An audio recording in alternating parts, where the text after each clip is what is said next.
রফতানির জন্য দরকারি পণ্য আমদানিতে ব্যাক টু ব্যাক এলসি খোলা এবার গেল জুলাই থেকে অক্টোবর পর্যন্ত গত বছরের একই সময়ের তুলনায় কমেছে 13.81%। আর এ সময়ে নিষ্পত্তি কমেছে 1.87%। এ সময়ে মূলধনী যন্ত্রপাতি ও মধ্যবর্তী পণ্য আমদানিতে এলসি খোলা বাড়লেও বড় ব্যবধানে কমেছে নিষ্পত্তি।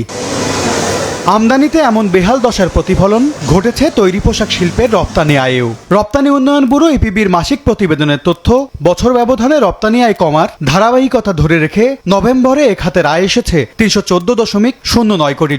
গেল বছরের একই সময়ের তুলনায় 5% কম। ওয়ার্ল্ডের বিভিন্ন ধরনের রুলস রেগুলেশন আসার কারণে আমাদের বায়াররা কিন্তু প্যানিক। তারাও জানে না যে কোন রুলটা তার প্রতি কীরকম ইমপ্লিমেন্টেশন হবে। ইনফ্লেশন হাই রেট চলতেছে, সেজন্য তারা অর্ডারও আমাদেরকে কম দিয়েছে তাদের ইনভেন্টরি কমানোর জন্য।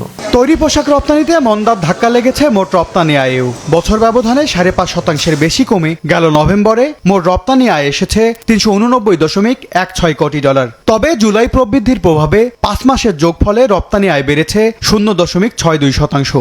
বাংলাদেশের উপর যে 20% ট্যারিফ ধার্য করা হয়েছে সেটার একটা পার্ট আমাদের উপর চাপিয়ে দেওয়ার জন্য তারা চেষ্টা করতেছে, যেটা আমরা মনে করি আনইথিক্যাল এবং আমাদের পক্ষে কোনোভাবেই সেটা পে করা সম্ভব না। পোশাক শিল্পের পতনের মধ্যেও এগিয়ে চলছে চামড়া খাত। নভেম্বরে চামড়া ও চামড়াজাত পণ্যের রপ্তানি আয় এসেছে $9.8 কোটি, যা গেল বছরের একই সময়ের চেয়ে 5.14% বেশি।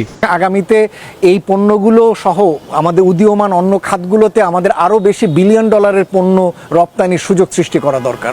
অর্থনীতিবিদরা বলছেন, যুক্তরাষ্ট্রের বাড়তি শুল্ক শতাংশের হিসাবে সুবিধাজনক হলেও বাস্তবতার নিরিখে অসুবিধায় ফেলেছে বাংলাদেশকে। শুল্কের ভারে চাপ বেড়েছে ইউরোপের বাজারেও। এই অবস্থায় রাজনীতিকরা সহ নীতি নির্ধারকদের উদ্যোগী হওয়ার পরামর্শ তাদের।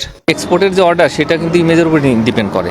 আমাদের কিন্তু এই যে ক্রেডিট রেটিং সেটা কিন্তু বাড়েনি। 20% শুল্ক হলে এবং তার জন্য অনেক বড় বড় ত্যাগ স্বীকার করলাম আমরা মার্কিন যুক্তরাষ্ট্রের সঙ্গে বিভিন্ন রকম চুক্তিও করলাম। তো এরপরে যদি আমরা ফল না পাই সেটা, তো তাইলে এখন এটা আমাদের তো নতুন করে একটা কৌশল নির্ধারণ করতে হবে এবং সেটার জন্য আমি মনে করি যে আসলে মূল দায়িত্ব এখন রাজনীতিবিদদের এবং যারা আসলে নির্বাচনে অংশগ্রহণ করে সরকার গঠন করতে চান, তো তাদের পরিষ্কার করে আসলে এখানে কর্মপরিকল্পনা তৈরি করা দরকার। রপ্তানি বাজারে বড় ধরনের পতনের মুখে পড়েছে পাট ও পাটজাত পণ্য, আশা জাগানো হোম টেক্সটাইল ও বাইসাইকেলের রপ্তানি আয়।